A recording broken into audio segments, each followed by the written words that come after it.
Facebook live में आप लोगों का स्वागत है। आज से हम एक नया एक्सपेरिमेंट शुरू करने जा रहे हैं और वो थोड़ा सा मतलब गैर जरूरी लगता है, लेकिन सामान्य तौर पर देखें तो ये आज की जो डिजिटल जो युग है उसके लिहाज से बहुत जरूरी है। अभी तक हिंदी साहित्य में या साहित्य इन जनरल सभी भाषाओं के साहित्य में ये परंपरा रही है कि लोग अपनी लिखकर जीवनी या आत्मकथा प्रकाशित करते रहे हैं। मैंने बहुत सारे संस्मरण अपने जीवन के अनुभवों को लेकर लिखे हैं और लोगों ने पढ़े भी हैं वो फेसबुक पर।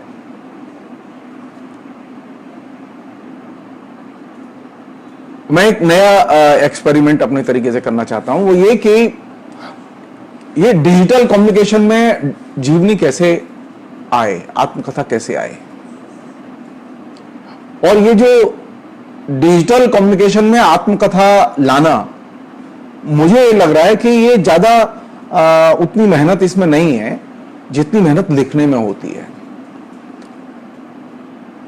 यहां एक वर्चुअल दोस्तों का संसार है जो कि आपकी बात सुनने के लिए तैयार है। अगर मुझसे आप पूछें कि जीवनी में कौन सी एक चीज अच्छी होती है या बुरी होती है, तो मेरे पास में बताने के लिए कुछ नहीं है, क्योंकि मैं लेखक भी नहीं हूं। जैसे पेशेवर लेखक होते हैं, मैं उस तरह से लेखक नहीं हूं। और मैंने अपने पूरे लेखन का विकास लेखक की तरह नहीं किया, और न मैंने लेखकों के बीच में उस तरह से संगति की जैसे लोग लेखकों के बीच में संगति करते हैं। संयोग की बात थी कि जन्म हुआ मथुरा में, और जो चीज मैं अब तक के अध्ययन अध्यापन से मैं सीख पाया, उसके आधार पर मैं कह सकता हूं कि आत्मकथा में वे चीजें होनी चाहिए जिन्हें आप कहीं लिख ना पाए। मसलन आप कहानी में लिख ना पाए, आत्मकथा में लिख ना पाए, सॉरी उपन्यास में लिख ना पाए। आमतौर पर वे चीजें आत्मकथा का हिस्सा होती हैं। और जब हम डिजिटल युग में आत्मकथा की बात कर रहे हैं तो इसमें एक सामान्य सा एक पेज तो है कि आपको डिजिटली जो है कम से कम तैयार होना होगा, दिल दिमाग उसके लिहाज से तैयार करना होगा। ये नया पैराडाइम है जो कम्युनिकेशन का है। अभी तक जो आत्मकथाएं या जीवनियां लिखी जाती रही हैं वो प्रिंट टेक्नोलॉजी के संदर्भ से लिखी जाती रही हैं। प्रिंट टेक्नोलॉजी ने जो लेखक के जीवन में मसले खड़े किए उसके संदर्भ में उन्हें देखा जाता रहा है और वही लिखी जाती रही है। डिजिटल का परिदृश्य एकदम अलग है, डिजिटल का अनुभव एकदम अलग है।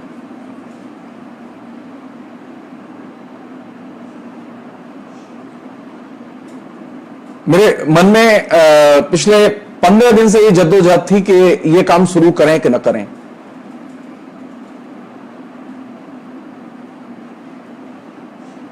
फिर अंत में मैंने निर्णय लिया अपने तरीके से कि नहीं, ये काम शुरू करना चाहिए, इस जद्दोजहद से निकलना होगा। और इसमें थोड़ा सा अपने प्रति और थोड़ा समाज के प्रति, थोड़ा दोस्तों के प्रति, थोड़ा उन लोगों के प्रति जो आपको प्यार करते हैं, उनके प्रति आपका जो प्यार है और आपकी जो आलोचना है, दोनों को आपको रखना होगा। डिजिटल कम्युनिकेशन में आत्मकथा लिखने का अर्थ है कि आप अपने को ज्यादा पारदर्शी ढंग से, ज्यादा सेल्फ क्रिटिकली आप अपने को पेश करें।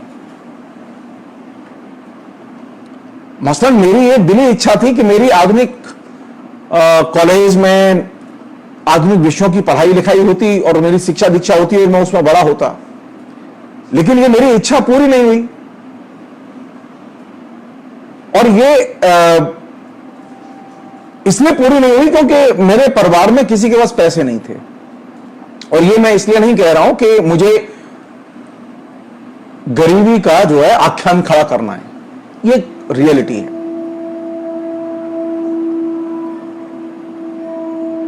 संयोग की बात थी कि एक ऐसे परिवार में जन्म हुआ जिसमें कि सामान्य जीवन यापन के लिए तो अपनी प्रौताई पंडिताई करके आजीविका थी, लेकिन वो किसी बच्चे को पढ़ा भी सकें, एक बच्चे को भी पढ़ा सकें, इतने पैसे परिवार के पास नहीं थे।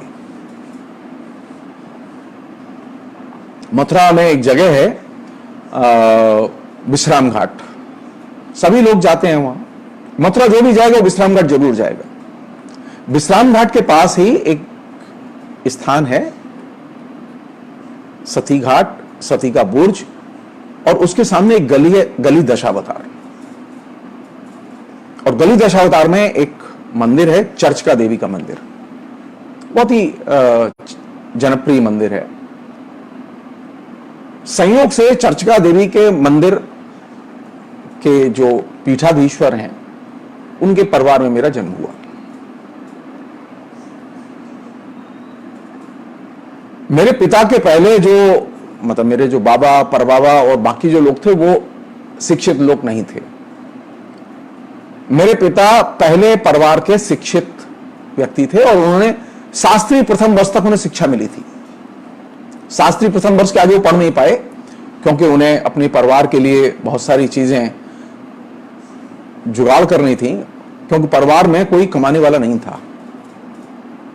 मेरे जो बाबा थे उनके 12 बच्चे पैदा हुए, उसमें से 9 मर गए, 3 बचे। मेरे पिता थे, मेरे ताऊ थे, मेरी बुआ थी और मेरी दादी थी जो बहुत धाकड़ थी। और मेरे बाबा की, जो मेरे ग्रैंडफादर थे, उनकी दूसरी शादी थी। वो पहली शादी से कोई बच्चा नहीं हुआ था तो दूसरी शादी की उन्होंने, उससे 12 बच्चे पैदा हुए। ट्रेडिशनल परिवार, और एक ऐसा ट्रेडिशनल परिवार जिसमें यजमानी थी। और यजमानी से इतनी आमदनी होती थी कि आप साल भर अपने आराम से खा सकते हैं। महीना, 2 महीना, 2.5 महीना आप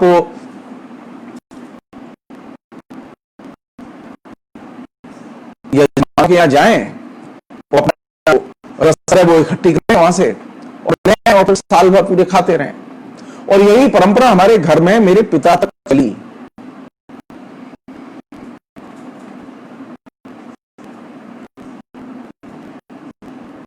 फतेहाबाद, फतेहगढ़, गोरखपुर, आजमगढ़,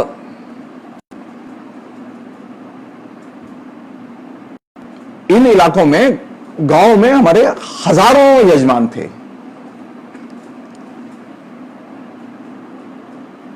अब पृष्ठभूमि मेरी यह है कि मेरे घर, ये सावन भादों का जो महीना है, इस सावन भादों के महीने में हजारों जो हमारे यजमान थे वो मथुरा आते थे और हम लोग स्टेशन जाके उन्हें लेकर आते थे। पूछते थे स्टेशन पर, जो ट्रेन उतरते थे लोग, उतरते थे यात्रियों से जो मथुरा में उतरते थे, उनसे पूछते थे कहां के रहने वाले हो। तो जब वो कोई कहता था कि मैं फर्रुखाबाद का हूं, तो पूछते थे किस फर्रुखाबाद में कहां के रहने वाले हो। तो जो इलाका बताता था तो हम कहते देखो हम तुम्हारे पंडा हैं, अब तो हमारे घर चलो। तो वो यात्री जो है वो हमारे घर चला आता था। और ये काम सिर्फ मेरे पिता ही नहीं, मेरे ताऊ ही नहीं,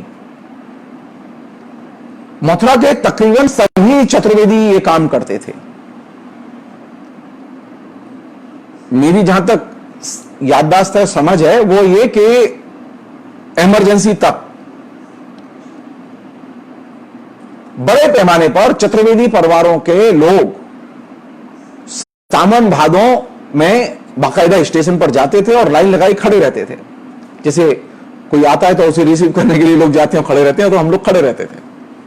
और जब खड़े रहते थे तो उसमें प्रत्येक उतरने वाले यात्री से टिकट चेकर तो गेट पर टिकट लेता था, लेकिन हम लोग हर एक आदमी को रोक रोक के पूछते थे कि कहां के रहने वाले।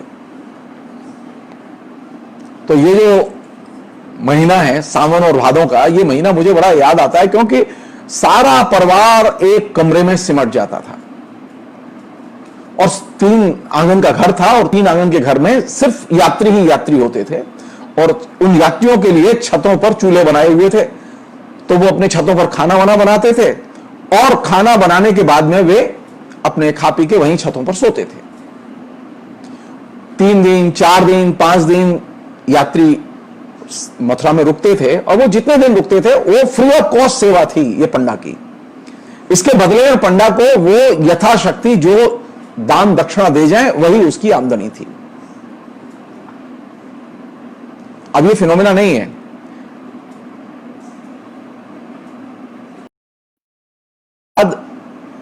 मैंने अपने पिता को कहा कि आप ये पंडागिरी मत कीजिए, ये ठीक नहीं है, जैसे भी होगा हम कर लेंगे।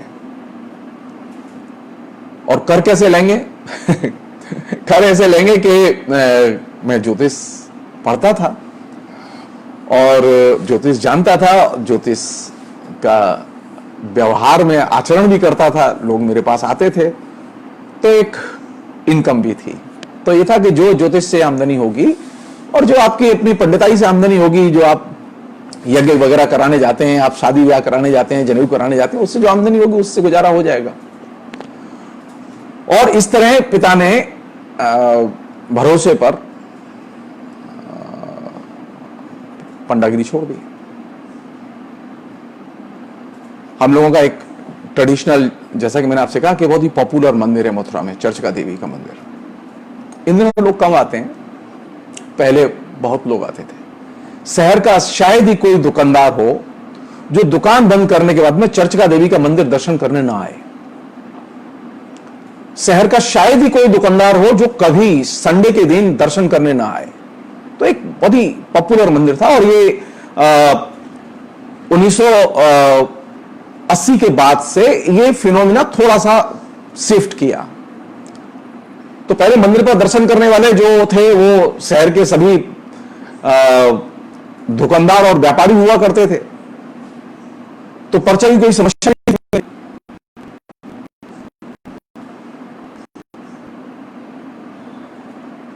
मेरी, जैसा कि मैंने आपसे कहा, मेरी दिली इच्छा थी कि मैं मथुरा में रह के आधुनिक शिक्षा मुझे मिले, लेकिन मुझे आधुनिक शिक्षा नहीं मिली।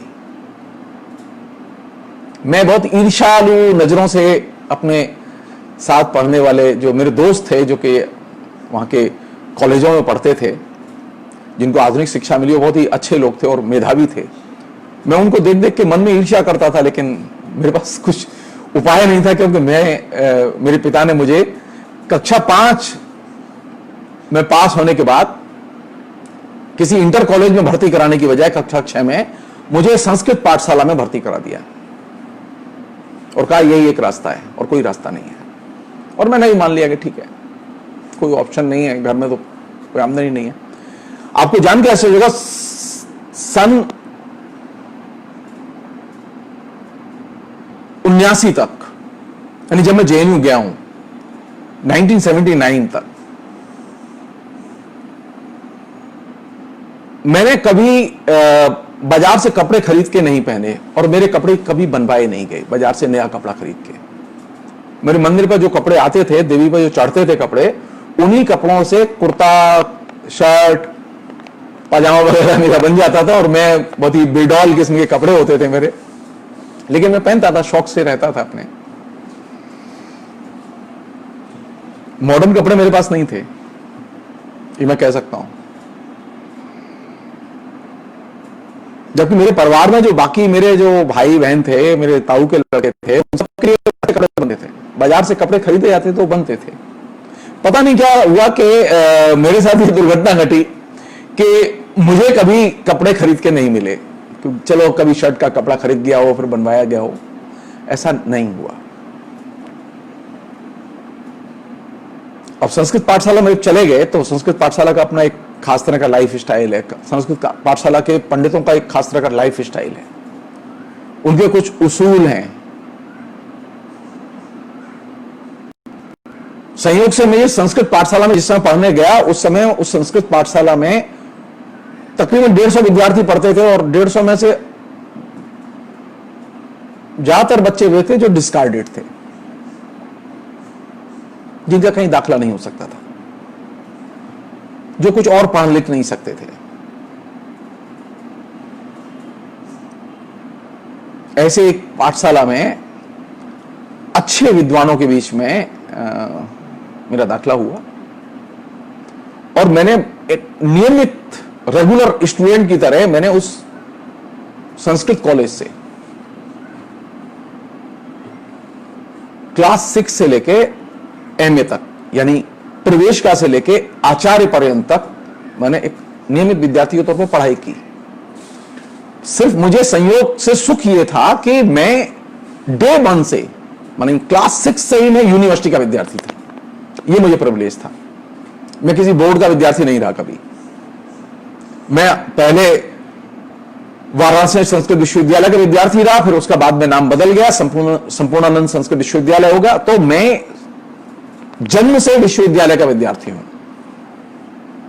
और यह एक संयोग है कि मैंने अपनी पहली और आखिरी नौकरी विश्वविद्यालय में की।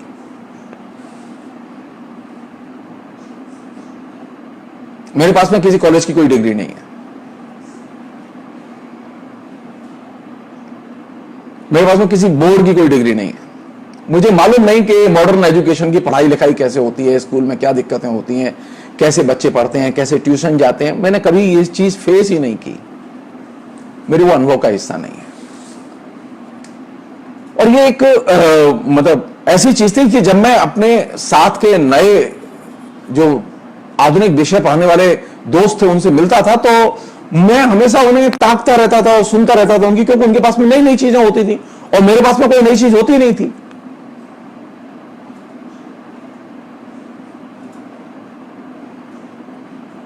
मेरी स्थिति यह थी कि मेरे पास में जो चीज थी वो उनके किसी काम की नहीं थी। मसलन मैंने कालिदास पढ़ा है और डिटेल्स में पढ़ा है। हिंदी का अध्ययन तो मैंने किया जवाहरलाल नेहरू विश्वविद्यालय जाके 79 में जब मैंने दाखिले के लिए अप्लाई किया। अभी जो इनमें रिजल्ट आ रहे हैं ना, आप देख के आपको सबको बहुत अच्छा लगता है कि हमारे बच्चे कितने अच्छे नंबर से पास होते हैं। मेरे तो कभी नंबर ही नहीं आए ठीक से। हमेशा गुड सेकंड क्लास का विद्यार्थी था। गुड सेकंड क्लास रही मेरी, सब समय गुड सेकंड क्लास रही। सिर्फ एक ही विषय था जिसमें मेरे हमेशा फर्स्ट क्लास के टॉप के नंबर आते थे, वो था सिद्धांत ज्योतिष। सिद्धांत ज्योतिष से जब मैंने आचार्य किया तो उसमें निश्चित तौर पर मैं फर्स्ट क्लास फर्स्ट था।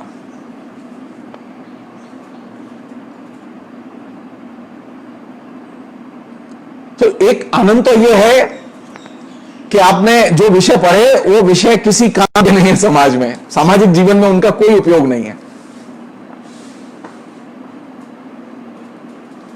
दूसरा सुख यह था कि तमाम क्लासिकल राइटर्स को पढ़ने का मौका मिल गया। मैं रामचंद्र शुक्ल का नाम नहीं जानता था, मैं हजारी साहब द्विवेदी का नाम नहीं जानता था। मुझे याद नहीं है कि मैंने हिंदी साहित्य के इतिहास को किस रद्दी सी किताब के जरिए पढ़ा होगा उस कॉलेज में। मुझे नाम तक याद नहीं है उसका।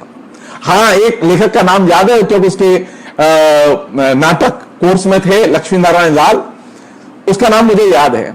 बाद में पता चला जब पढ़ने गए थे वो कोई बहुत अच्छे नाटक नहीं थे। तो जो इनिशियली जो एकेडमिक शिक्षा हुई वो एकदम ओरिएंटल, एकदम प्राच्यवादी, और ऐसी शिक्षा जिसमें कि गुरु मुख से आपको हर चीज, फर्श पे हम बैठते थे, सामने गुरुजी होते थे और वो पढ़ाते थे और हम सुनते थे, और हर चीज का बड़ा नियम, पैर छूने होंगे, जाके टाइम पर जाना होगा, पीरियड निकल गया तो क्लास नहीं होगी, और ले दे के साथ में 4 विद्यार्थी होते थे।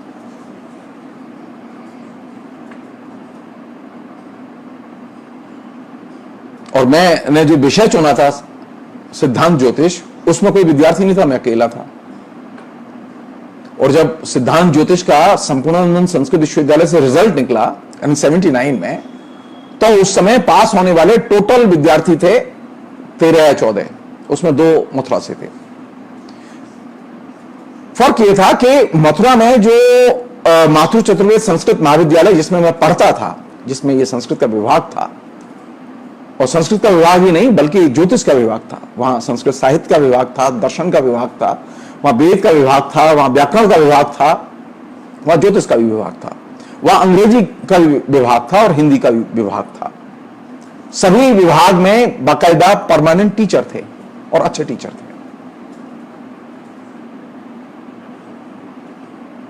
फर्क यह था कि माथुर चतुर्वेद संस्कृत महाविद्यालय के ज्योतिष सिद्धांत ज्योतिष विभाग का यह रिकॉर्ड था कि लगातार उसी विभाग के विद्यार्थी, मैं 79 के बाद की मैं नहीं जानता क्योंकि मैं उस संस्कृत कॉलेज में फिर दोबारा कभी गया नहीं, आज तक नहीं गया। उस कॉलेज के सामने से मैं हजारों बार गुजरा हूं, अभी भी निकलता हूं, लेकिन मैं कभी गया नहीं।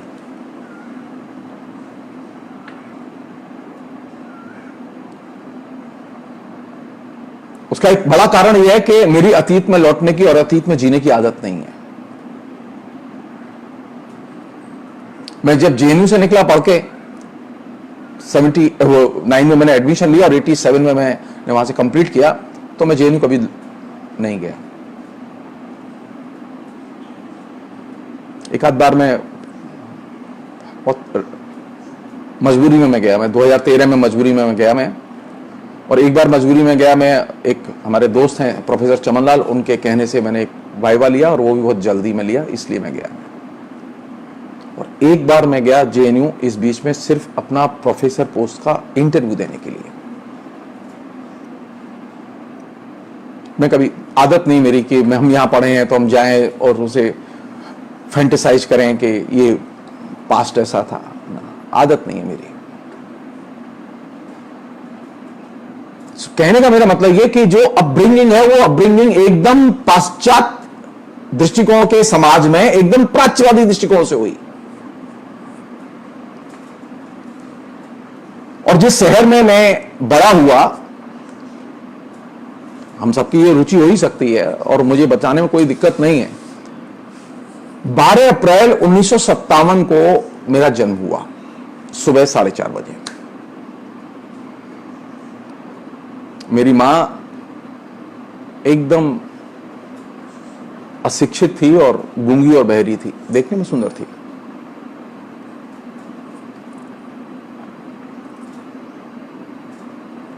और मैं 24 घंटे उसके साथ रहता था, मजबूर था मैं उसके साथ रहने के लिए, वो एक अलग प्रसंग है। लेकिन जो एक्चुअल फैक्ट है वो ये कि मां थी और बहुत ही जिसे कहें कि जिंदा दिल मां, जिसे मैं फील करता था, अभी भी फील करता हूं उसे। और मेरे पिता थे जो कि बहुत ही सख्त स्वभाव के थे और बेहिंता ईमानदार और बेहिंता गुस्सैल। अगर कोई चीज नापसंद है तो बहुत गुस्सा करते थे और वो सारी जिंदगी इस गुस्सा की कॉस्ट देते रहे।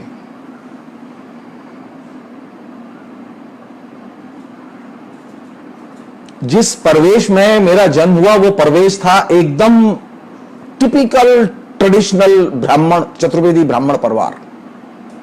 और चतुर्वेदियों में उप जातियां होती हैं, पाड़े, पाठक, तिवारी। तो उसमें तिवारी एक उपजाति है, उसमें संयोग से हमारा जन्म हुआ। 5 भाई बहन थे, 4 गुजर गए, माता पिता वो भी गुजर गए, अकेले बचे। जेएनयू में रहते हुए पहली बार इंटरकास्ट मैरिज का निर्णय लिया। एक शेड्यूल कास्ट लड़की से शादी की, बंगाली लड़की थी, अच्छी लड़की थी।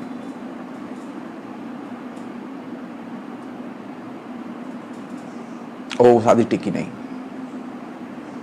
और इसलिए नहीं टिकी कि मैं टिकाना नहीं चाहता, बंगाल की परंपराओं की बलि चढ़ गई वो शादी।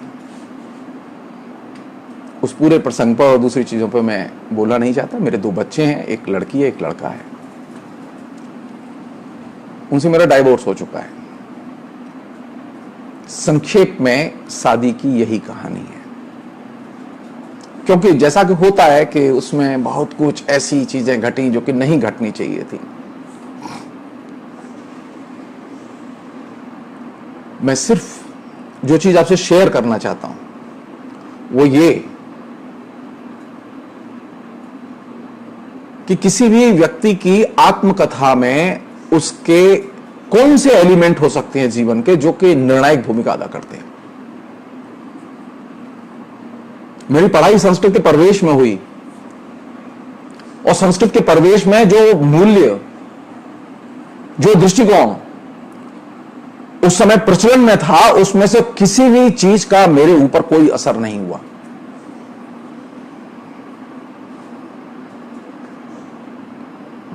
जब मैं छोटा था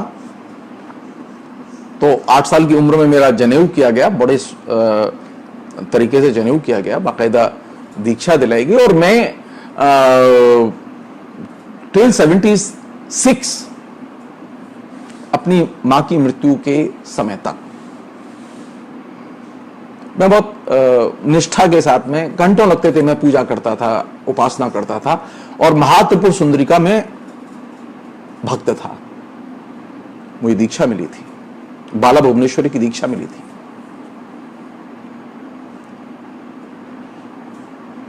और एक एक दिन पूजा करने में 3-3, 4-4 घंटे लगते थे और पूरा एक तंत्र का जो पैटर्न है, तांत्रिकों का जो पैटर्न है, उसकी दीक्षा मेरे पिता ने मुझे खुद दी। मेरे लिए अलग से एक मंदिर बनवाया गया, छोटा सा मंदिर, जिसमें कि मैं आराम से निश्चिंत होकर पूजा कर सकूं और बैठ कर सकूं, भजन कर सकूं। मैं उन, जिसे कहें कि भाग्यशाली युवाओं में हूं जिसको के बचपन में ही, यानी क्लास 5 के बाद मेरे पिता ने एक स्वतंत्र कमरा मेरे लिए बना के दिया। ये हमारा, यहाँ सो गए, ये हमारी चारपाई है, ये हमारी कुर्सी है, ये हमारी ये रेडियो और एक कंप्यूटर है। ये बात बता रहा हूं आपको 67-68 की।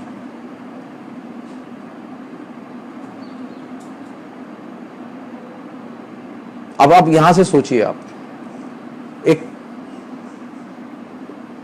तो मेरी एक अकेले में रहने की और घर में रहने की बचपन से आदत है और मुझे कोई परेशानी नहीं होती। कोरोना काल में मुझे कोई परेशानी नहीं होती, जिसे हो मुझे नहीं होती, क्योंकि मुझे घर अच्छा लगता है।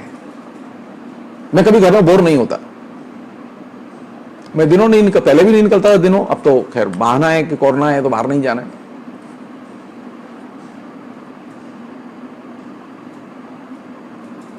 तो घर मेरे लिए एक, जैसे कहें कि सुरक्षित जगह भी है और एक आनंद की जगह भी है। मेरे लिए बोरिंग की जगह नहीं है। वह मथुरा जिसमें मैं पैदा हुआ और जिस समय पैदा हुआ और बड़ा हुआ, उस मथुरा की स्थिति यह थी, और जिसमें कि मेरी दैनिक दिनचर्या हुआ करती थी। इन दिनों तो खासतौर पर, किस तरह की दिनचर्या हुआ करती थी कि मंदिर के दर्शन कराने के लिए यात्रियों को ले जाना होता था। तो मथुरा शहर के सारे मंदिरों के दर्शन करके पैदल यात्रियों को कराते थे, तो यही काम था हमारा। वो हमारे यात्री जो हमारे घर टिके हुए हैं, जिनके हम पुरोहित हैं, उनको दर्शन कराना हमारा काम है। उसमें हमें कुछ मिलता नहीं था। हां, कुछ मंदिर ऐसे थे जहां पर चढ़ोतरी में एक कमीशन में पैसा मिलता था। सो मंदिरों में कमीशन खोरी की परंपरा पहले भी थी।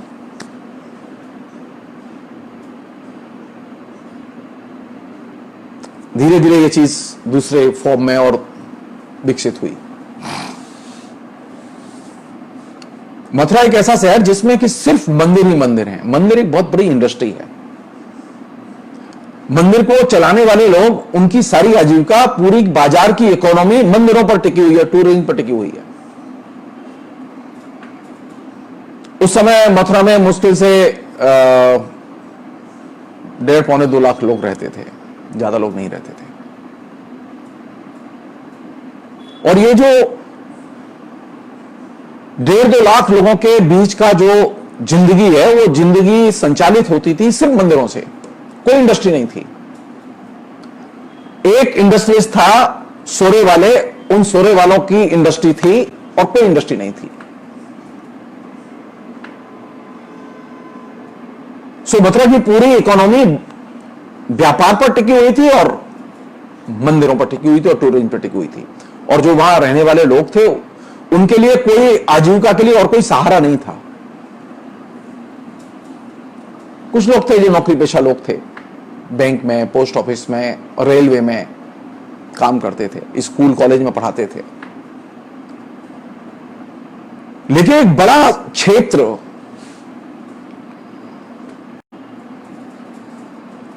मसलन मथुरा, वृंदावन, गोकुल, दाऊजी, गोवर्धन, नंदगांव, बरसाना, ये जो तमाम फेमस जगह हैं जहां पर के लोग जाते थे, इन सभी जगहों पर जो मंदिर थे और मंदिर के जो संचालक थे, गोसाई हैं या पुजारी हैं या पीठाधीश्वर हैं या महंत हैं, ये सारे के सारे ट्रेडिशनल किस्म के लोग थे। कोई मंदिर के आसपास ज्यादा कुछ चीजें बसावट नहीं थी।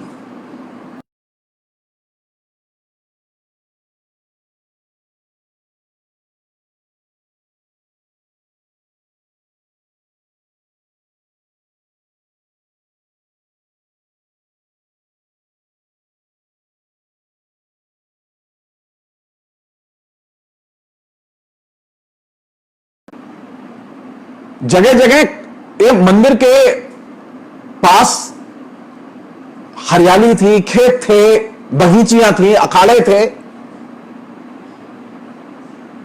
तो मथुरा में एक नेचुरल परिवेश था, एक प्राकृतिक परिवेश में मथुरा के मंदिर और उनकी बसावट थी। मसलन अगर आप अभी वृंदावन जाएं तो वृंदावन नरक से कम नहीं है। आपको लगेगा ही नहीं वृंदावन में कोई वन जैसी कोई चीज है, क्योंकि सारे जगह हाउसिंग सोसाइटीज ठेकेदारों ने पूरा शहर, पूरे गांव, पूरे इलाके बेच खाए। ये जो राजनेता और बिल्डर, इन लोगों के कृपा से पूरा का पूरा जो शहर का जो परिवेश था, वो मथुरा हो, वृंदावन हो, गोकुल हो, दाऊजी हो, गोवर्धन हो, ये तमाम क्षेत्रों में बड़े स्केल पर जो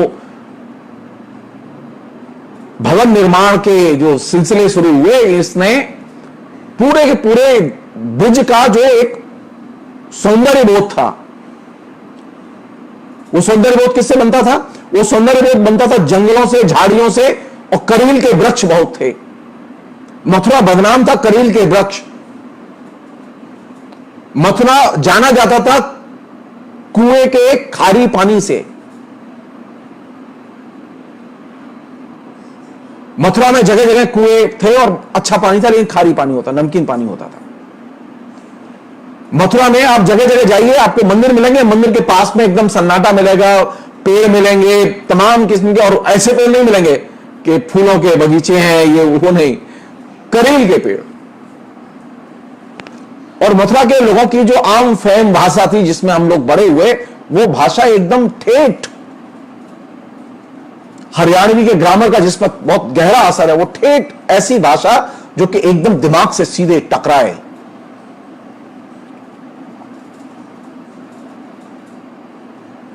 और हर सेंटेंस में गाली।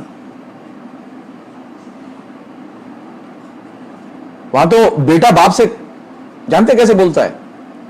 अभी थोड़ा सा सुधार हुआ है, संस्कृतिकरण हुआ है समाज का, तो थोड़ा सुधार हुआ है, लेकिन अभी भी ये झलक मिलती है बाजार में।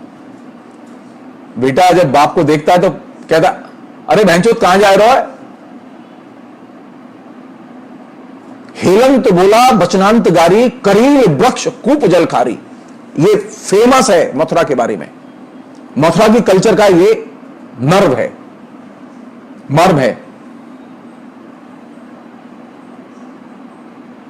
मथुरा इसलिए नहीं जाना जाता था कि मथुरा एक धार्मिक शहर है, ये गलत है।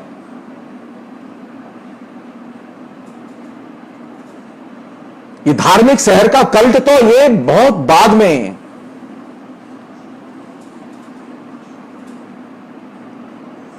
ये मीडिया ने और तमाम किस्म के प्रोपेगेंडा ने कल्टीवेट किया है। मथुरा शहर असल में संस्कृतियों के संगम का शहर है। हम में से अधिकतर लोग जानते नहीं इस बात को। हम जानते हैं कि कृष्ण की कल्चर रही है, कृष्ण की संस्कृति रही है, कृष्ण एक आइकॉन है वहां का, हम में से मालूम ही नहीं है लोगों को, हमने कभी ध्यान ही नहीं दिया इस पर कि मथुरा एक जमाने में बौद्धों का केंद्र रहा, मथुरा एक जमाने में जैनियों का केंद्र रहा, मथुरा में विभिन्न धर्म के मानने वाले लोगों का केंद्र रहा। इवन मुगल पीरियड में मथुरा में मुगल शासकों का आना जाना रहा। क्या कारण यह है कि दिल्ली और आगरा ये दो बड़े सेंटर्स थे और ये दो सेंटर्स के बीच में ही मथुरा था।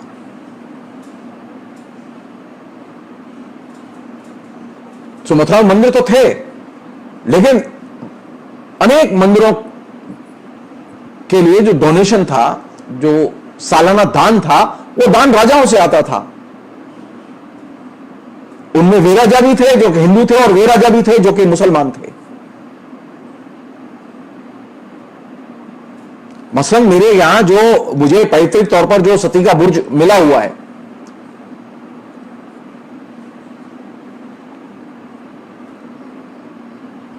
वो राजा भारमल का बनाया हुआ है। कोई 10 पीढ़ी पहले हमारे पूर्वज थे तुलसीराम, उनको वो उन्होंने डोनेट किया, वो उनके पुरोहित थे।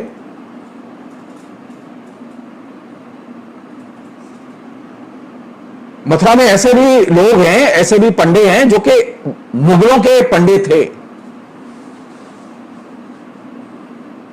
अकबर के पंडे थे, औरंगजेब के पंडे थे, शाहजहां के पंडे थे, यहां तक कि महमूद गजनवी के भी पंडे थे।